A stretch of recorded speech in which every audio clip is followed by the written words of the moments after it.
우리 안광훈 대표님도 나오셨습니다. 대표님, 반갑고요. 오늘 그 159강인데요. 또 공고된 바와 같이 우리 부대표이신 김현빈 대표님이 국가 전략이 없다는 일본 서적을 번역하시고 본인의 의견을 좀 담은 책을 가지고 오늘 발표를 하실 텐데 기대가 많이 됩니다.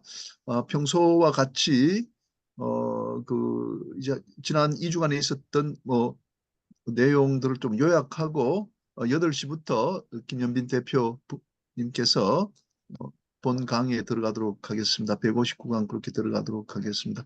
그러면 우선 우리 정필수 자장님께서 한 말씀 좀 부탁 드립니다. 여기 많은 분들이 그 바다 최고위 과정에 또 다니시는데 지난주에 이제 그 울릉도 독도에 무사히 잘 다녀왔다는 말씀도 드리고요. 그다음에 지난 그 토요일 날 우리 그 AI와 관련된 그런 해운 수산 조선 물류인들 그 기초 강좌도 한 50명이 참여해서 잘 끝났다는 말씀을 올립니다. 예, 자장님 부탁드리겠습니다. 네. 벌써 우리가 159강을 맡고 있는데, 지금 우리 이 바다 저자와 대화 공부방이 이제 본격적으로 서단법인으로 출범할 준비를 마치고, 우리 고려 건국일을 이렇게 어떻게 맞춰 가지고 보니까 7월 하순경에 있어서 그날을 우리 바다 공부 모임이 정식 법인으로 발족하는 그런 날로 하기로 이렇게 방침을 정한 것 같은데 굉장히 큰 발전이라고 생각합니다. 방금 김윤영 교수님께서 말씀을 하셨듯이 주간 뉴스, 주간 일어난 우리 바다 관련된 모든 관련 단체 산업의 주간 동향을 이렇게 쭉 브리핑하고 하니까 마치 우리가 바다 관련 모든 일정을 중심으로 하는 중요한 TV 채널 같은 그런 생각도 들어요. 그래서 이 모임에 참석을 안 하면 소식에서 멀어지고 또 다른 분들하고 그 소통하는데 좀 소원해질 것 같다 그런 느낌이 드는데 그것이 여기에 참여하시는 분들뿐 아니라 온 국민이 바다 관한 뉴스를 보려면 꼭 여기에 참여하는 그런 채널이 되었으면 하고 바랍니다. 오늘 말씀해 주실 김현빈 부대표님께서는 일본에 관한 한 우리나라에서 가장 그 정통하신 분 중에 한 분이신데 점차 그 귀거래사라는 그 도연명의 시가 의미하는 거와 마찬가지로 점차 새로운 또 장르를 만들어 가면서 발전하고 있어서 축하드립니다. 그리고 거기에서 나온 그 책 중에 물론 역서이기는 합니다만은 역자주가 한 많은 분량을 차지하고 있어서 본인의 새로운 칼럼을 거기에 정리한 그런 책으로 보면 될 것 같아요. 그래서 국가 전략이 없다라는 제목은 그대로 따랐지만 그 안에 들어가면은 실제 우리가 집행하고 앞으로 해야 할 해양 국가 전략을 제시를 하기 때문에 국가 전략이 없다라는 데 대한 반론도 아주 만만치 않게 제시를 하고 있는 책으로 보이고 오늘 그 강의를 들을 것으로 생각해서 많이 기대가 됩니다. 바다 관련 이 모임이 더욱더 발전해서 정상적인 바다 관련 뉴스를 집합하는 채널로 발전하기를 바라겠습니다. 고맙습니다. 예, 예, 좌장님 감사합니다. 아까 좌장님께서 말씀하셨는데 우리가 7월 25일 날 그게 고려 건국일이라고 합니다. 그때 우리 바다 공부 모임 영문으로는 오션 소사이티라고 정했는데 그 창립 이제 총회를 개최하기로 그렇게 했습니다. 그 안광훈 대표님 오랜만에 나오셨는데 한번 짧게 좀 인사 말씀 좀 해주십시오. 좀 근황도 말씀해 주시고요. 마이크 좀 부탁드립니다. 마이크. 예, 안녕하세요. 오래간만입니다. 제가 잠깐 오늘 8시부터 좀 다른 또 컨퍼런스가 있어서 컴퓨터를 지금 2개를 켜놓고 지금 보고 있어서 아마 양쪽에 2개 들어왔을 겁니다.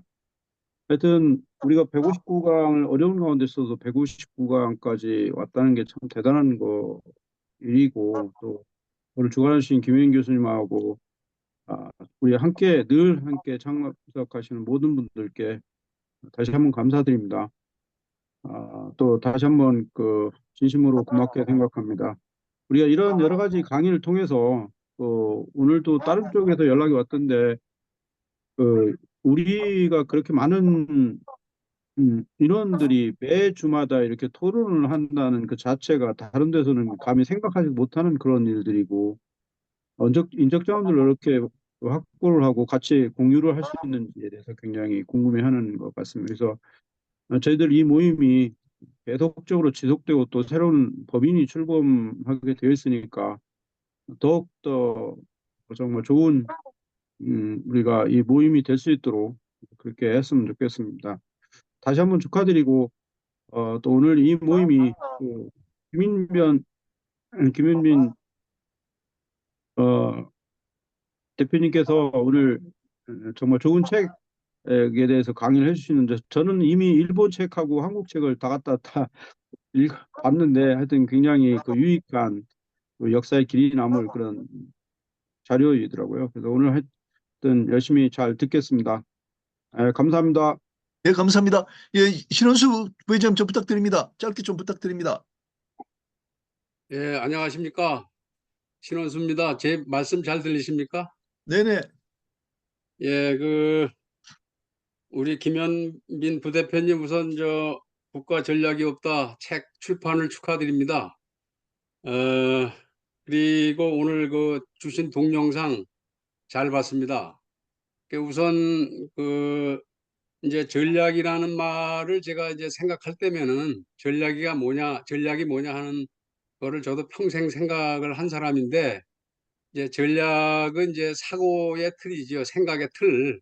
그래서 항상 성공하기 위해서 내가 원하는 것을 얻기 위해서 이제 갖춰야 되는 생각의 틀이 전략이라고 얘기를 하는 건데, 그 앞에다 이제 국가 전략이 없다 그러니까 적어도 우리가 해양 국가 전략으로서 성공하기 위한 그런 생각의 틀을 끌고 갈 수 있는 기본적인 이제 틀이 없다, 이렇게 우선 이제 이해가 됩니다. 그래서 오늘 우리 김현빈 부대표님이 또 현직에 계실 때 보니까 내 결단의 붓끝이 국가의 명운을 결정한다, 이런 비장한 또 생각으로 현역에서 근무해 주신 게 또 새롭게 와서 느껴지는데, 거기에다가 또 일본의 요미우리가 일본의 이제 국가 해양 전략을 의 부재를 이렇게 통찰하는 그런 책을 또 이렇게 번역해 주셔가지고, 그게 반면교사 삼어가지고 우리의 해양 국가 전략은 어떻게 가져야 되는가 하는 것 쪽에 길이 될 수 있는 오늘 강의가 되지 않을까 생각이 됩니다. 그래서 생각을 가다듬는 그런 시간으로 오늘 경청해 보겠습니다. 감사합니다. 예, 감사합니다. 오늘 뭐 제가 발표를 좀 짧게 하겠습니다. 이규환 우리 선배 선생님 좀 한 말씀 좀 해주십시오. 오랜만에 오셨는데. 예, 잘 지내시죠? 예, 마이크 좀 부탁드리겠습니다. 아니, 저는 뭐 별로 따로 드릴 말씀 없고 하여튼 이렇게 뵈서 반갑습니다. 오늘 강의 잘 듣겠습니다. 감사합니다. 예, 선생님 건강하십시오. 자, 네. 그러면 최수범 박사님이 마이크를 잡으시고 한 20분 정도 우리 2주간의 동향을 한번 보도록 하겠습니다.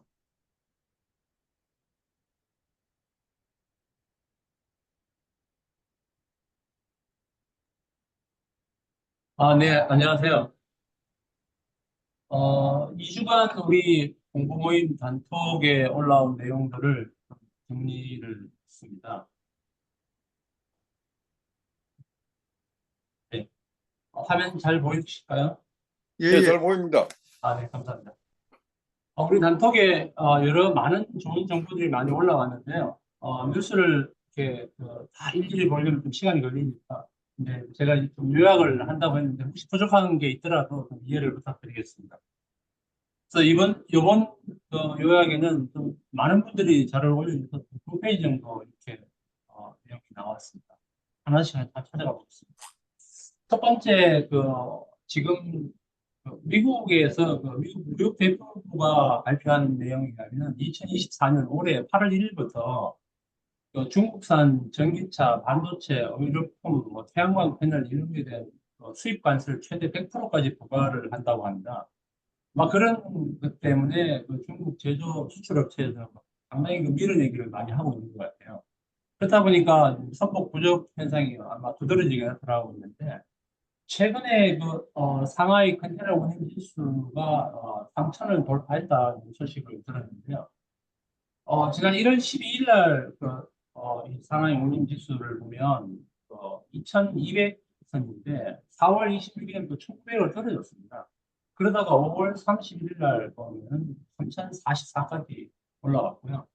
어제 같은 경우는 3,379까지 올라왔습니다. 상당히 이제 많은 변화가 있고, 그렇다 보니까 중국에서 이미 선박을 충분히 채운 글로벌 선사들이 부산항을 더 기피하는, 스킵하는 상황이 발생을 하고 있고요. 이걸로 인해서 운임도 좀 상당히 많이 올랐습니다. 운임도 4월 상하이 US 웨스트 코스트 이제 수완이죠. 운임이 3,100불이었는데 5월 달에는 6,100불, 지금 더 올라가고 있는 걸로 알고 있습니다. 그래서 이제 이런 글로벌 선사들이 부산항을 스킵하다 보니까 부산 시장의 야시장이 포화가 됐다고 그런 얘기가 나오고 있습니다. 그래서 결국은 이런 부분들이 국내 대미 수출 기업의 물류 증가로 이어지고 있고, 반면에 HMM은 지금 상당히 지금 영업이익이 좋습니다. 이게 보통 HMM이 1, 4분기 영업이익이 상당히 저조한데 올해 1, 4분기는 4천억 기록을 했고요. 올 전체 아마 1조 8천억 정도 예상을 하고 있다고 합니다. 수출 기업에서 상당히 불리하고 힘든 고난의 시기이긴 한데 또 HMM이나 컨테이너 선사에서 상당히 유리한 그런 상황인 것 같습니다. 그 다음에 이제 파나마 운하 통항 완화 관련 소식인데요. 파나마 운하는 가뭄 때문에 통항 선박의 숫자도 줄이고 또 본선의 드라프트도 제한을 두고 그런 조치가 취해졌는데 지난 5월 31일부터 본선 드라프트가 13.4m에서 13.7m로 이제 좀 더 완화가 됐고요. 일일 통항량이 5월 31일부터 31척에서 32척으로 늘어났다고 합니다. 근데 이제 보통 이게 평균 한 36척을 통항을 해야 되는데 지난 1월, 2월 달에는 19척 정도밖에 통항을 못했다 하니까 굉장히 최선이 많이 되는 그런 상황입니다. 근데 이제 이런 상황이 진행되다 보니까 이제 아무래도 이제 운임이 다소 좀 하락하는 이스트 코스트는 좀 하락하는 그런 결과를 좀 가진 것 같습니다. 9월쯤 대원학교 이야기하면 9월쯤 돼야지 아마 통항량이 원상 회복이 되지 않을까 그렇게 보고 있습니다. 그래서 이게 파나마 운하의 중요성은 이미 이렇게 다 아시는 바와 같이 전 세계 물동량 2.5%를 담당을 하고 있고요. 파트너스의 다수로 이제 관문을 이용을 하고 있는데 이제 상당히 그동안 가뭄이 심해서 이런 어려움 지금은 다소 완화가 됐다는 소식입니다. 그리고 인천지방 법원장님을 지냈던 강영수 변호사님이 이제 법률신문 오피니언을 내셨는데 아주 의미 있는 내용을 실으신 것 같습니다. 강 변호사님이 상해 해사법원을 방문했는데 이 해사법원에서는 이미 디지털 자료를 활용을 하고 있고 선박의 재원이나 현재 항로, 운항 이력, 소송 전력 이런 걸 실시간 조회가 가능하다고 합니다. 그런 정도로 이제 DB 구축이 된 것 같습니다. 특히나 이제 과거 특정 시점의 운항 계제까지도 소급해서 이제 확인이 가능하고요. 또 아주 특별한 내용은 해사 사건 심리 과정에서 지구 반대편에 있는 남미 대륙에 있는 정인을 영상으로 이제 신문을 하는 그런 것도 아마 보시는 것 같습니다. 그래서 이게 아마 중국이 이 IT가 상당히 발달하다 보니까 이런 이 법원에까지 이게 영향을 미치는 것 같습니다. 중국의 법원 같은 경우에 텐진, 광주를 포함해서 총 11개 해사법원이 설치되어 있다고 하고요. 우리나라는 뭐 아직까지 지금 법원 설치를 해야 되냐 말아야 되냐 논쟁을 하고 있는 거 상당히 대조적이고 좀 비교가 된다 이렇게 말씀하신 것 같습니다. 그리고 이제 우리나라는 삼면이 바다인데도 불구하고 해양 정책이나 관련 법 체계가 아주 소홀하다. 법 전문가로서 그렇게 판단하신 것 같습니다. 그래서 바다 인식의 제고나 정책, 법 체계 정비 또는 그 서부의 사건 전문가 양성이 중요하다 이렇게 말씀드립니다.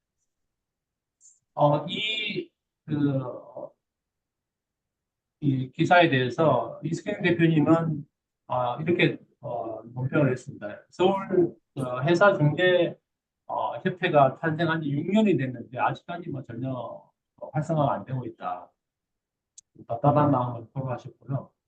그리고 이제 거의 대부분 이종 손해 사정사들에게 이제 이런 보험 사건들이 이제 아웃소싱이 되고 있고 적어도 이게 이 해상 사건에 대한 리스크 매니지먼트는 이 하향 트렌드 뭔가 이렇게 좀 이게 발전이 되지 않고 퇴보가 되고 있다는 그런 의미로 말씀하신 것 같습니다. 권호인 대표님도 바다 관련 산업은 한국의 목표를 동시에 전출이다 이렇게 표현을 하셨고요. 과학적인 해양 문화가 우리 사회 절반에 자리가 잡히도록 노력을 할 필요가 있겠다 이렇게 말씀해 주셨습니다. 그리고 최재선 박사님이 서핑에 관한 정보를 올려주셨는데요. 우리나라는 서피 비치하고 웨이브 파크 두 군데 아마 이 서핑 지역이 있다고 합니다. 강원도하고 경기도시와 거북선에 있는데요. 일본 같은 경우는 1993년 오션 돔이라는 실내 워터파크를 처음 개장을 했는데 개장 당시에는 연간 한 125만 명이 차를 정도로 포항을 누렸는데 2007년에 경영난으로 폐장을 했다는 그런 소식을 같이 실어주셨고요. 그리고 이제 최근에는 스페인 웨이브 가든이라는 이런 실내 워터파크 이런 게 성공 스토리를 같이 말씀해 주셨습니다. 그리고 이제 우리 동해안에 드디어 우리가 석유가 매장이 되어 있을 수 있다는 그런 가능성을 대통령이 직접 발표를 했는데요. 우리나라는 1966년부터 이 해저 석유 가스전 탐사를 했다고 합니다. 그래서 이제 1990년대 후반에 4,500만 배럴의 규모의 동해 가스전을 발견했고, 2021년까지도 상업 생산을 했다고 합니다. 그래서 그때 이제 21년에 종료를 한 상태지만, 최근에 이제 미국 엑스지오사라는 물리 탐사 신청 분석하는 심해기술평가 전문 기술회사에서 평가에 의하면은 우리 동해안에 최대 140억 배럴의 석유와 가스가 있다고 합니다. 그래서 추정 매장량이 이 동해 가스전 이전에 이미 끝난 동해 가스전의 300배, 또 천연가스 우리나라 천연가스 1년 매년 쓰는 소비량이 29년치, 그리고 석유는 최대 4년치 될 정도로 대단한 그런 규모라고 하는데 조금 더 지켜봐야 할 것 같습니다. 그 다음에 박명규 교수님이 공유해 주신 자료인데요, 뉴스인데요. 한국석유공사는 관계토 팀에서 대왕고래 프로젝트명 과정에서 이게 아마 비밀리에 그동안 추진했던 모양입니다. 그래서 최근에 해양 시추업체 시드리라는 회사와 3,200만 달러 계약을 체결해서 시추선 웨스트 카펠라가 12월 달에 투입이 될 예정입니다. 웨스트 카펠라는 삼성 중공업이 건조한 선박으로 알고 있습니다. 포항 영일만은 시추 성공률이 무려 20%나 될 정도 상당히 높은 성공률을 보이고 있다고 하는데 좋은 결과가 나오기를 기대하겠습니다.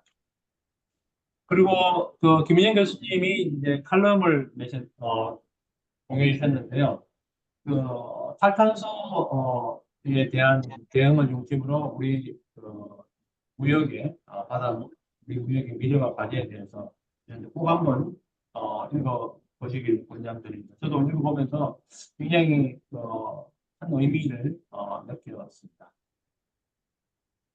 그리고 최국종 소장님이 이 소리의 중요성을 강조를 한 기고를 하셨는데요. 마지막에 이제 제가 이 말이 참 의미가 깊은 것 같습니다. 우리는 소리를 통해 인간과 자연을 깊이 이해하고 사랑할 수 있음을 기억하죠. 소리가 있음으로써 불편할 수도 있는데 이 소리로 인해서 우리가 소통을 할 수 있고 또 서로 사랑할 수 있다는 의미 깊은 말씀을 하셔서 저도 아주 의미 있게 봤습니다. 그리고 김인영 교수님이 기고문인데 다트로부터 배우는 교훈 플랜 C도 준비해야 된다. 미국 벌티모어 항에서 이 달리오 충돌 사건에서 왜 그 당시에 닻을 놓지 않았는가에 대한 이 궁금증은 해결된 것 같습니다. 당시 선박이 팔로트로 항해해서 실제 닻을 놓을 수 있는 상황이 아니었다고 합니다. 그래서 안전하게 닻을 놓는 방법은 최소한 4노트 속도에서 그 기능을 할 수 있다. 그래서 이 선박이 닻을 놓더라도 기상 악화시에는 이 배가 밀리는 경우를 대비해서 넓은 바다로 나갈 수 있는 그런 곳에 닻을 놔야 되고 우리 인생도 그렇다. 의미 있는 그런 글을 드렸습니다. 감사합니다. 권영익 대표님, 한국 글로벌 솔루션 권영익 대표님이 댓글을 달아주셨는데요. 이 닻은 앵카나 체인이나 윈치, 류링 로프 등을 이런 걸 계산을 해서 거기에 대한 맞게끔 배치를 한다. 뭐 그런 내용들을 기술적인 부분은 배우셨는데 아주 댓글을 달아줘서 이해하는 도움이 된 것 같습니다. 감사합니다. 그리고 KMI 고병욱 연구위원님이 SSCI 저널 논문 투고 소식을 전해오셨는데요. 영문으로 된 논문이고, 저도 좀 읽어보다가 아직 내용이 너무 좀, 깊은 내용이라서 다 읽어보지는 못했는데, 꼭 한번 읽어보시기를 권장드립니다. 고병욱 박사님의 추천 말씀은 이 논문은 선사 화주 투자자가 운임 파생 상품 용선료 정보를 이용해서 현물 운임의 주간 변동의 분석과 예측에 활용할 수 있을 것이다 이렇게 하셨습니다. 그래서 전 KMI 원장이셨던 장영태 박사님하고 같이 공동 저술을 하신 논문이 되겠습니다. 그리고 삼성중공업에서 암모니아 연료 전지로 움직이는 VLAC, Very Large Ammonia Carrier 설계 인증을 받았다는 소식입니다. 그래서 선사들이 아마 이 아모니아 선박을 차세대 선박으로 그렇게 인도에 두고 있다는 그런 소식까지 같이 제공드립니다. 그리고 고려대에서 해운 조선 물류 수산인을 위한 AI 기초 강좌가 있었습니다. 아주 성황리에 끝이 났고 많은 의미 있는 공부가 된 것 같습니다. 그래서 앞으로 이 AI가 우리 해운 조선 물류 수산 산업에 어떤 영향을 미칠지 좋은 그걸 이해하는 데 좋은 시간이 된 것 같습니다. 김인영 교수님의 자유로운 선박 관련 영어 논문 발표 소식인데요. 한국 해상법 하에 이 무인선박과 이런 이 무인선박의 법적 시사점에 대한 부분을 영어 논문 하셨는데 한번 숙고해 보시기를 권장드리겠습니다. 그리고 마지막 소식입니다. 이제 김인영 교수님이 아마 오늘 마지막 수업을 하신 걸로 제가 알고 있는데요. 이제 고려대학교가 그동안 이 해상법 이 최희식 교수님을 비롯해서 김인영 교수님까지 이어져 오면서 후임 교수님이 정해지지 않았는데 최근에 고려대에서 고려대 로스쿨 교수 회의에서 해상법 교수 존속을 결정했다고 합니다. 아주 기쁜 소식이고요. 전국에 우리 25개 로스쿨에서 해상법 교수가 있는 학교는 지금 현재로서는 고려대학교가 유일한 학교이기 때문에 이런 결정을 하신 것에 대해서 대단히 반가운 소식으로 말씀드릴 수 있겠습니다. 이제 새로 취임하시는 교수님께서 아마 미래 30년간 우리 해상법을 잘 돌볼 수 있는 교수님으로 기대가 큽니다. 예, 이상 마치겠습니다. 감사합니다. 예, 예, 수고하셨습니다. 좀 제가 준비한 거 좀 또 하도록 하겠습니다. 주간 브리핑 좀 띄워주실래요? 예, 예. 간단하게 한 5분 내로 마치겠습니다. 슬렌더 선화증권이라고 있습니다. 그러니까 주간 브리핑 제 106호와 107호의 내용입니다. 저 주간 브리핑은 그 주에 있었던 이제 그 해상법적인 그런 소식을 이제 담은 내용입니다. 선화증권은 아시다시피 이제 운송로 인도 청구권이 표창되어 있는데 이게 이제 그러다 보니까 상환성이 있습니다. 선화증권하고 이게 교체해서 운송물을 내주게 되어 있는데 일본에 이제 수출이 되는 경우에는 배가 이제 그 선화증권보다도 먼저 도착하게 됩니다.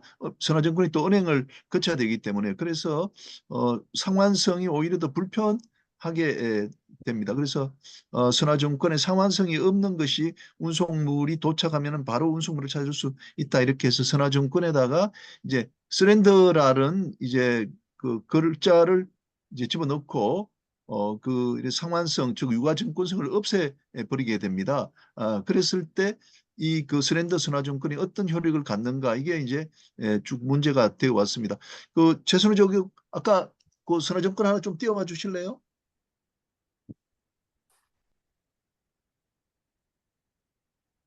예, 이렇게 선화증권인데 여기 서렌더라고 이제 박스 안에 들어 있습니다만 이런 글자를 여기 앞에다가 적습니다. 그리고 요 앞면만 이제 송하인 수하인에게 보내주면은 요 수하인이 요걸 가지고 운송인에 제치하면은 운송인이 이 사람이 수하인이구나 하고 확인하고 운송물을 넘겨주게 됩니다. 예, 다시 앞으로요. 그러면 요 선화증권 뒷면에 가면은 뭐 각종 이제 약정이 들어 있게 되는 거죠.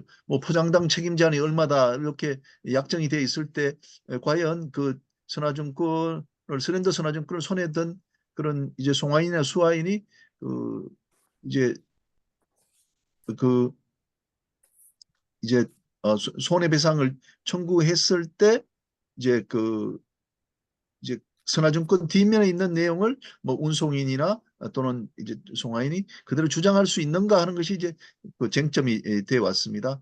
근데 우리 대법원은 그게 일단은 선화증권이 발행됐다가 서렌더 되면은 그 뒷면에 있는 내용은 당사자들이 그대로 인정하는 것이 아닌가 이렇게 보고 그렇지 않은 경우는 인정을 해주지 않는 쪽의 입장입니다. 그 정도만 아시면 될 것 같고요. 그다음에 아까 말씀하셨는데 암모니아 추진선 이야기했지만 지금은 이제 이산화탄소 운반선이 많이 만들어지고 있습니다.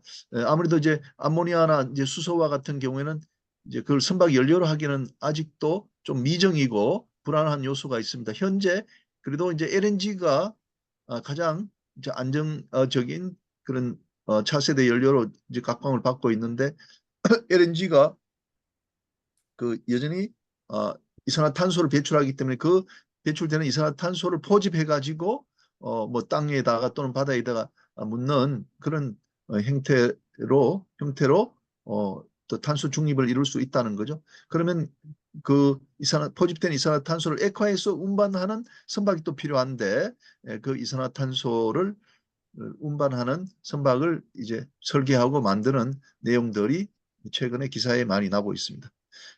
그다음 107호 해상법 교수는 좀 올려주세요. 해상법 교수는 아까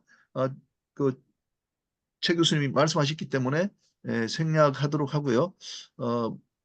사실 요 한 2, 3년 동안에 저도 이제 마음을 많이 이제 졸였는데 해상법 교수가 충원이 돼서 이제 고려대학에는 적어도 해상법 교수가 존재한다 이렇게 되니까 예측 가능성이 이제 확보가 되어서 뭐 우리 바다 공부 모임도 해상법 연구센터와 콜라보레이션을 하는데 영속적으로 우리 공부 모임에도 도움이 될 것이다 이런 생각이 듭니다.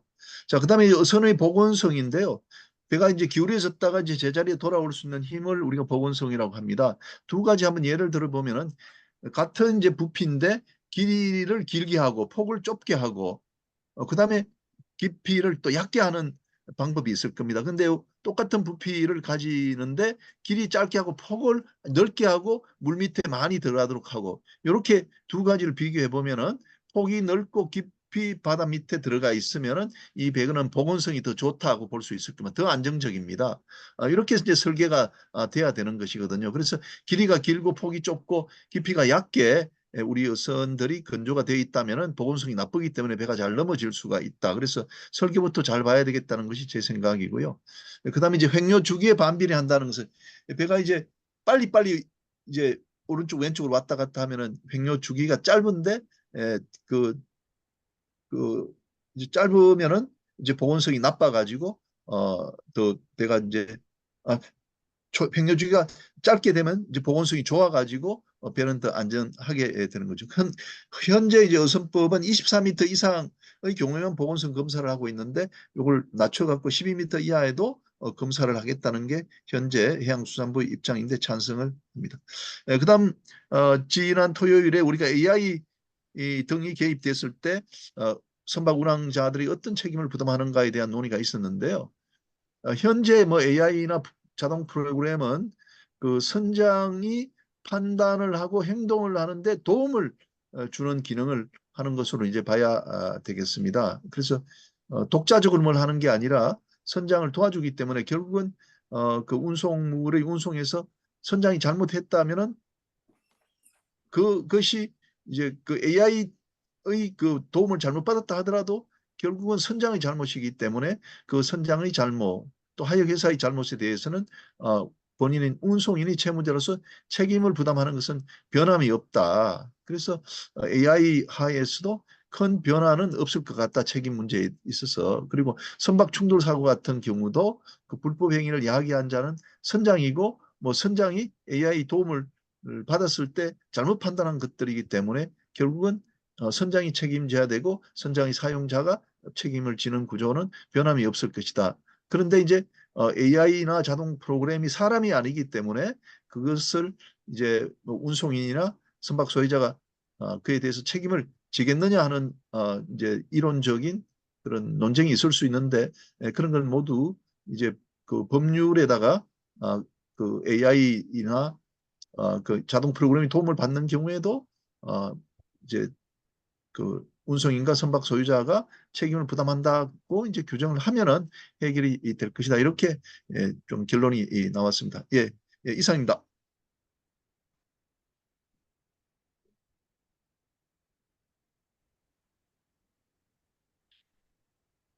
오늘 그 저 해운 저널 읽기 모임도 있었는데 그 김재희 변호사님이 오늘 하시지 않는 것 같습니다. 서경원 선생님 좀 잠깐이라도 하실 수 있나요?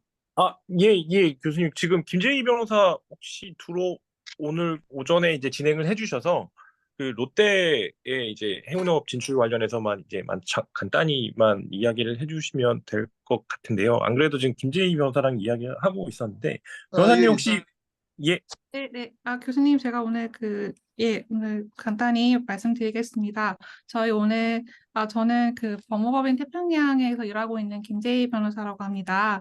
교수님 모스쿨 때부터 제가 모셨고, 그리고 지금 일반 대학원에서 이제 박사과정 밟게 되어서, 서경원 차장님, 다음으로 아마 간사, 인계를 받을 것 같습니다. 오늘 76회 해운전을 읽기에서는요, 가장 그 주되게 논의되었던 부분은 그 롯데 글로벌 로지스가 이제 해운업에 진출하는 것에 대한 이제 여러 언론 보도가 있어가지고요. 그 부분을 좀 중점적으로 저희 토론을 많이 했습니다. 간단하게만 말씀드리면은 저희 해운법에서는 그 이제 원유나 제철 원료나 액화가스나 이제 석탄 같은 대량 화물의 화주가 해운업에 진출하는 것을 사실상 제한을 하고 있습니다.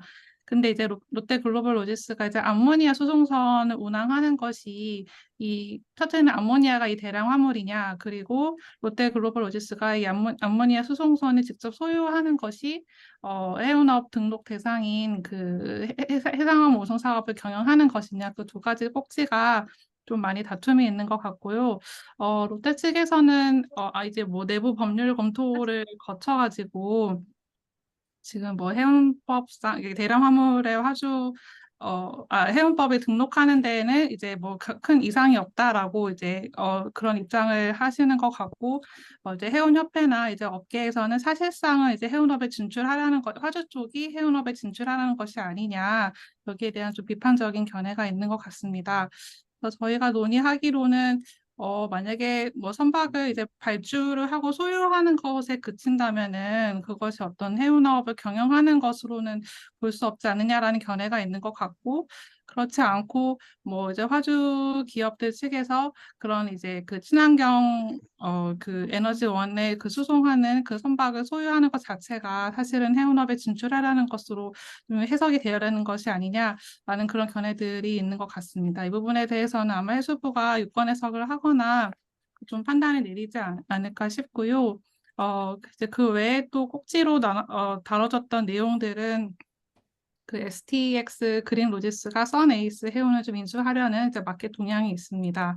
그리고 이제 컨테이너 지수가 좀 고공행진하고 있는데, 이 부분은 이제 뭐 동남아나 이제 중국의 포트 컨제스천이 있고 또 홍해 사태 여파로 아마 이런 운임 지수에도 좀 영향이 아직도 있는 것 같다라는 분석이 있었고요. 그리고 저희 그 해양진흥공사에서 이제 그 포트 로지스트라는 그 월간지를 새로 이제 준비하고 배포할 준비를 하고 계신다고 합니다. 이 부분은 이제 메일링을 신청하시면은 직접 메일로 받으실 수도 있고, 그 해양진흥공사 홈페이지에서도 게재를 하신다고 하는데요. 주된 내용은 이제 해운지수나 이제 물류 관련 이제 마켓 동향을 공유를 하시고, 또 이제 많이 그 중점적으로 준비하시는 부분은 이제 국내 항만의 이제 지분 구조나 이제 투자 정보 같은 것들을 조금 분석을 하고 공유를 해서 이제 항만 시설에 대한 금융 투자가 조금 더 활발하게 이루어질 수 있게끔 뭐 이제 대주나 이제 투자자들한테 정보를 제공하는 차원에서 이런 월간지를 준비하고 계신다고 합니다. 그래서 이제 여러 분야로 나누어서 그 해운전을 읽기 공부를 하고 있고요. 자세한 내용은 이제 격주로 토요일 아침에 참석하시면은 저희 같이 논의해 보실 수 있을 것 같습니다. 네, 교수님, 저는 이상입니다. 예, 감사합니다. 오늘 보니까 25명 정도 이제 들으셨거든요. 정말 그 물류, 뭐 법, 또 이제 안전 관련해서 굉장히 좋은 그 토론의 장이니까 아침 9시부터 10시 꼭 들어오셔서 많이 들어주시면 좋겠습니다. 시간이 한